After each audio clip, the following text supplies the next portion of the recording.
We live in a fast-paced world. The business landscape is constantly changing. Startups need to adapt to survive. This is where the lean startup comes in. This methodology is all about doing more with less. It's about being scrappy and resourceful. The lean startup approach is inspired by lean manufacturing principles. These principles emphasize efficiency and waste reduction.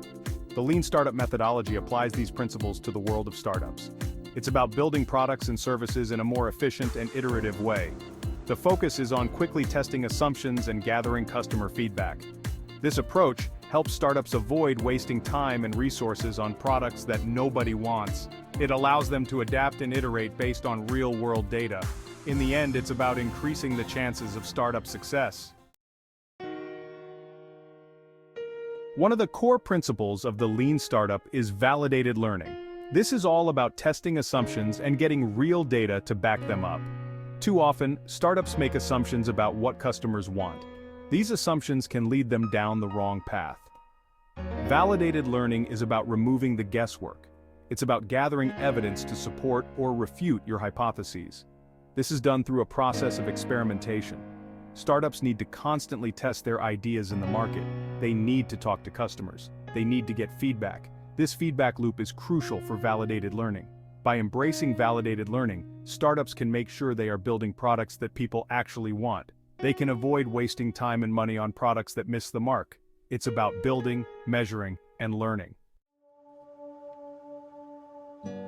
The build, measure, learn loop is at the heart of the lean startup. This iterative process helps startups validate their assumptions and make data-driven decisions. It's a continuous cycle of improvement. The build phase involves creating a minimum viable product or MVP. This is a basic version of the product with just enough features to attract early adopters. The goal is to get something in front of customers as quickly as possible. The measure phase is all about collecting data. Startups need to track key metrics to see how customers are interacting with their MVP. This data will provide valuable insights into what's working and what's not. The learn phase is where the magic happens. Startups analyze the data they've collected and use it to make informed decisions. They can then use these learnings to improve their product and repeat the cycle. Section 4, MVP, your minimum viable launchpad. The minimum viable product, or MVP, is a crucial concept in the lean startup. It's about launching a product with just enough features to test your core assumptions. It's not about building a perfect product right out of the gate. The goal of an MVP is to get your product in front of customers as quickly as possible. You want to start gathering feedback and validating your assumptions. This allows you to iterate and improve your product based on real-world data. Dropbox is a great example of the power of an MVP. They didn't start by building a complex file-sharing platform. They created a simple video explaining their product concept. This MVP helped them validate their idea and attract early adopters. Section 5, Actionable Insights versus Vanity Metrics, measuring what matters.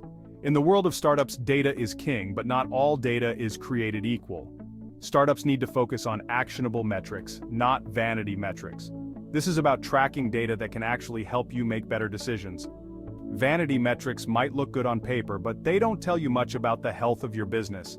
These metrics might include things like website traffic or social media followers. Actionable metrics, on the other hand, give you insights into your core business operations. These metrics might include things like customer acquisition cost, customer lifetime value, or churn rate. By focusing on actionable metrics, startups can track their progress, identify areas for improvement, and make data-driven decisions. It's about measuring what matters. Section 6. Pivot or persevere, knowing when to change course. One of the toughest decisions a startup founder has to make is whether to pivot or persevere. Sometimes the initial product or business model just isn't working. In these situations, it's important to be able to adapt and change course. Pivoting doesn't mean giving up on your vision. It means adjusting your approach based on the feedback you've received. It's about being flexible and willing to make changes. Slack is a great example of a company that successfully pivoted. They started as a gaming company, but they quickly realized that their internal communication tool had broader potential. They pivoted to focus on this tool, and the rest is history. The decision to pivot or persevere is never easy, but by embracing the principles of the lean startup, startups can increase their chances of making the right call. It's about being agile, adaptable, and always learning.